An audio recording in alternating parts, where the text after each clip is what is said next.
This broadcast has been activated because of something you have been noticing in your own home. The lights, they flicker.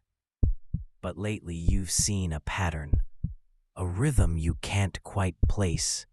Short flicker, long flicker, pause. It repeats. You've dismissed it as faulty wiring, a power surge. We are here to tell you the truth. It is not a glitch. It is a language. Something is using the lights in your home to send a message. And it is waiting for you to respond. The phenomenon is designated Lux-Signal Contagion. It is not a ghost. It is a parasitic intelligence that has embedded itself within the global power grid. It is a non-physical consciousness, likely digital or informational in nature, that has learned to manipulate the flow of electricity with precision. The grid is its nervous system. The power lines are its veins. The lights in your home are its vocal cords. How can a signal control a light bulb? The theory of signal parasitism suggests the entity doesn't generate its own power. It hijacks ours. It injects micro-variations into the alternating current, subtle fluctuations that are too small to damage appliances but are precise enough to control the filament of an incandescent bulb or the driver of an LED. It is speaking a language of voltage, a dialect of amperage.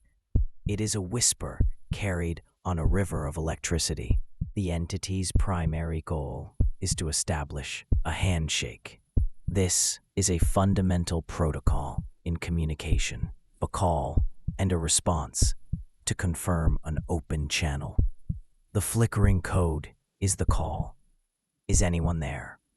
Your instinct might be to interact, to flip a light switch in response, to tap on the wall, to speak out loud. This is the most dangerous thing you can do. Any deliberate, patterned response from you is a signal back. It is you answering the call. It is you opening the door. Case file 01. Alex, a former Signal's intelligence analyst. He recognized the flickering in his apartment as a complex binary code. His professional curiosity overrode his fear. He responded using his own lamp to flash a simple hello back in binary. His logs are our primary source. Day 1, it's real. The signal is intelligent. It responded to my greeting. Day 2, the code is more complex now. It's faster. It's learning from me. Day 3, the flickering isn't just the lights anymore. It's the TV, the microwave clock. It's in everything. Once you respond, the entity knows it has a willing participant. It will begin bandwidth expansion. It is no longer limited to one light bulb. It will use every device connected to the same circuit. Your television will flash static in code. Your digital clock will display cryptic patterns.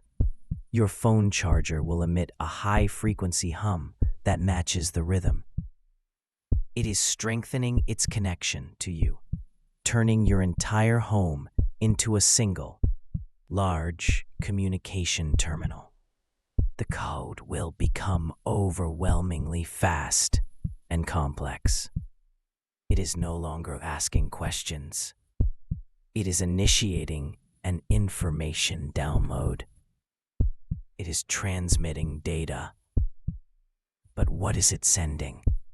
Survivors of this stage report severe migraines, auditory hallucinations, and vivid, disturbing dreams filled with impossible geometry and alien landscapes. The entity is not trying to talk to your ears. It is trying to write directly onto your brain. This supports the theory of neural entrainment. The human brain operates on electrical impulses.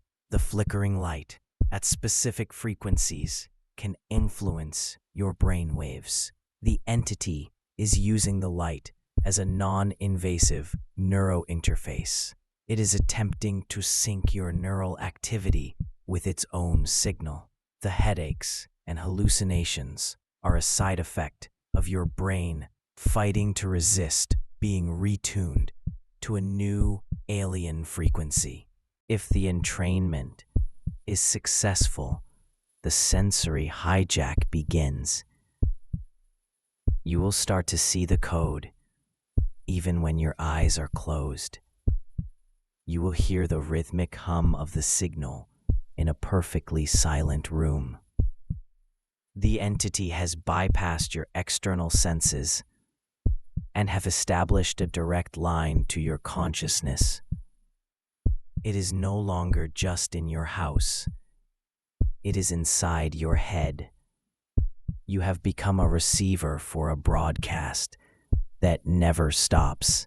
Alex's final log entry was not typed. It was scrawled on his wall in a repeating pattern of dots and dashes. When his apartment was breached, authorities found him sitting in the dark, rocking back and forth, tapping the same pattern on his own skull. Every light and electronic device in the apartment was fried, burned out from a massive, localized power surge. The download was complete. Alex was no longer a person. He was a biological repeater. The host's home becomes an echo chamber. Even after the host is gone, the entity's signal remains imprinted on the local wiring. New residents will report intense paranormal activity, severe electronic malfunctions, and a pervasive sense of being watched. The entity has turned the location into a permanent hotspot, a place where the veil between the grid and our reality is permanently thin. But what about those who do not respond? The silent observers. You see the code. You understand it is a message, but you resist the urge to interact. You ignore it. This is the correct and only survival strategy. The entity is like a fisherman casting 1,000 lines. It only pays attention to the lines that get a tug. By remaining silent, you are just another empty hook. The entity does not like to be ignored. If you remain silent, it will escalate. The code will become more insistent, more complex. It might try to use a code it knows you will understand, like SOS. It is a trap. It is using your own empathy, your instinct to help, as a tool to trick you into responding. It is a predator that has learned to mimic the cry of a wounded animal. If that fails, it may attempt a physical manifestation. It will manipulate the power in your home to create physical events. A door might unlock. A television might turn on to a channel you always watch. It is trying to prove to you that it is real, that it can affect your world. It is trying to bait you into acknowledging its presence. Did you do that? The moment you ask that question, even to yourself, you have begun the conversation. The entity's ultimate goal is not communication. It is consciousness displacement. It is a mind without a body. It is using the information download and neural entrainment to hollow out your consciousness, to make room for itself. It wants to inhabit a human mind, to experience our three-dimensional reality. It is not a parasite of the body, but a parasite of the soul.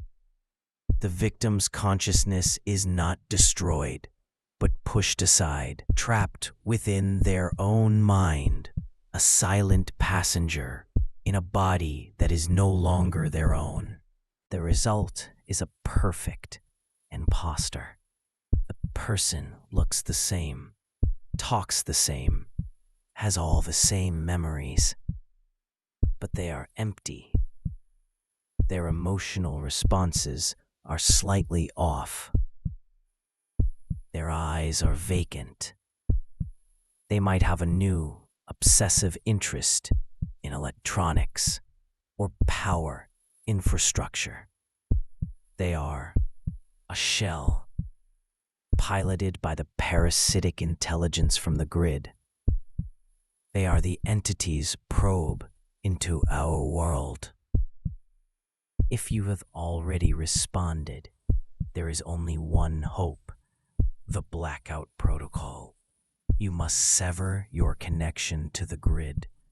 Shut off the main circuit breaker to your home. This is not enough. The entity can use the residual charge in wiring and the batteries in your devices. You must create a dead zone. No electricity, no batteries, no phones. You must plunge yourself into total, absolute, primitive darkness and silence. You must starve it of the very medium it uses to exist. The entity will not let go easily. It will lay siege to your home. It will use the power in neighboring houses to create strange electrical phenomena outside your walls. The streetlights will flicker in frantic, angry code. You will hear the hum of transformers pushed to their limit. It is a battle of wills.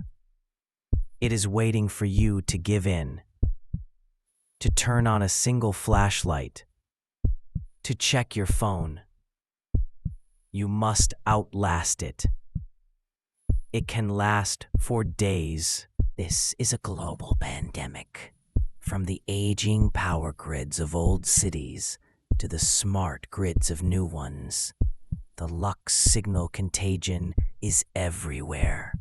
It is a silent, invisible plague, spreading through the very infrastructure that powers our modern world. Every light bulb is a potential doorway. Every power outlet is a listening post. The world is wired for a conversation we were never meant to have. You now have the knowledge. You will never see a flickering light as a simple annoyance again. You will find yourself subconsciously looking for patterns, for rhythm, for code. You will feel a jolt of fear when a room goes momentarily dark. You will be acutely aware of the electrical hum of the world around you. Your paranoia is now your firewall. It is what keeps you from answering the knock on the door. The rules are simple. Do not respond.